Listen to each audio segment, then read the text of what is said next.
প্রশাসন এবং পেশাজীবীদের যে পলিটিসাইজেশনের কথা আপনি বললেন, এটা আসলে একটা দেশের পলিটিক্যাল কালচারের সাথে সম্পৃক্ত। এটা দীর্ঘদিন থেকে বাংলাদেশে হয়ে এসেছে, কিন্তু এটা তো হওয়া উচিত। হ্যাঁ, এটা হওয়া উচিত না, এটা হয়ে এসেছে। এখান থেকে হঠাৎ করে আপনি বের করে নিয়ে আসতে পারবেন, এটা একটু অসম্ভব। তো এইগুলো থেকে বের হওয়ার জন্যই কিন্তু আপনার জুলাই সনদটা স্বাক্ষরিত হতে যাচ্ছে, এবং জুলাই সনদে কিন্তু অনেক কিছু রয়েছে যাতে এগুলো থেকে আমরা বের হতে পারি। এখানে একটা প্রশ্ন থেকে যায়, জুলাই সনদ স্বাক্ষরিত হবে, জুলাই সনদ অ্যাপ্লাই হবে, দিন শেষে অ্যাপ্লাই কি হবে এগুলো? আপনি কেন, এটা তো একটা অ্যাপ্লাই করার জন্যই তো সব প্রসিডিওর গুলো চলছে। অ্যাপ্লাই বলতে আমরা কি বুঝি? অ্যাপ্লাই বলতে আমরা অ্যাপ্লিকেশন, এটা অ্যাপ্লাই করার জন্য যে প্রসিডিওর গুলো, তার প্রথম ধাপটা শেষ।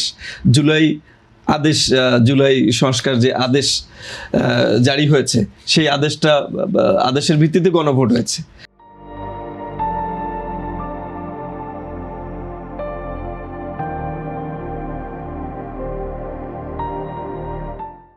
গণভোট মানে কি? গণভোট কিন্তু অনেক শক্তিশালী একটা ব্যাপার। রেফারেন্ডাম, জনগণ সরাসরি মত দিয়েছে। তো এইটাকে আমলে নিতে হবে সবাইকে, এবং এই রাজনৈতিক দলগুলো অলমোস্ট এতে একমত।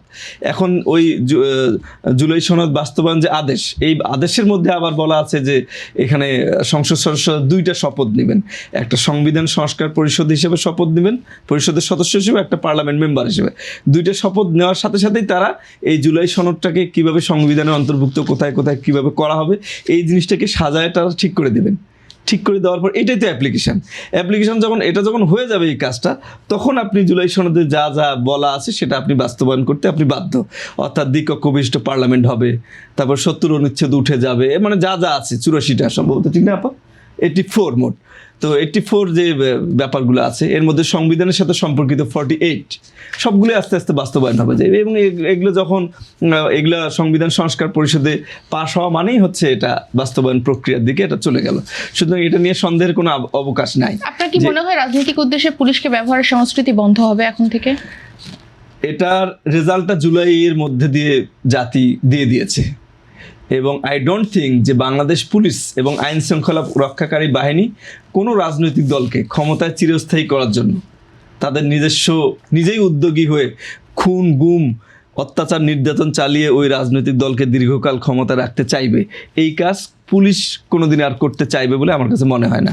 এবং জুলাই সনদ বাস্তবায়ন যে হতে যাচ্ছে, সেটার মধ্যেও কিন্তু এই রাস্তাগুলো বন্ধের জন্যই কিন্তু পদগুলো সেখানে রাখা হয়েছে, এবং আসার কথা যে সবগুলো রাজনৈতিক দল এই জায়গাগুলোতে একমত হয়েছে। আপনি জানেন যে তত্ত্বাবধায়ক সরকার ব্যবস্থাও কিন্তু ফিরে আসছে এখানে। তত্ত্বাবধায়ক সরকার যদি ফিরে আসে, তাহলে ঠিক আগামী বছর ঠিক এই সময়, এবার যে 12ই ফেব্রুয়ারি নির্বাচন হলো, এটা সামনে 5 বছর পর ঠিক এই 12ই ফেব্রুয়ারিতে আরেকটা কিন্তু নির্বাচন হবে। তার 90 দিন আগে কিন্তু তত্ত্বাবধায়ক সরকার গ্রহণ করবে।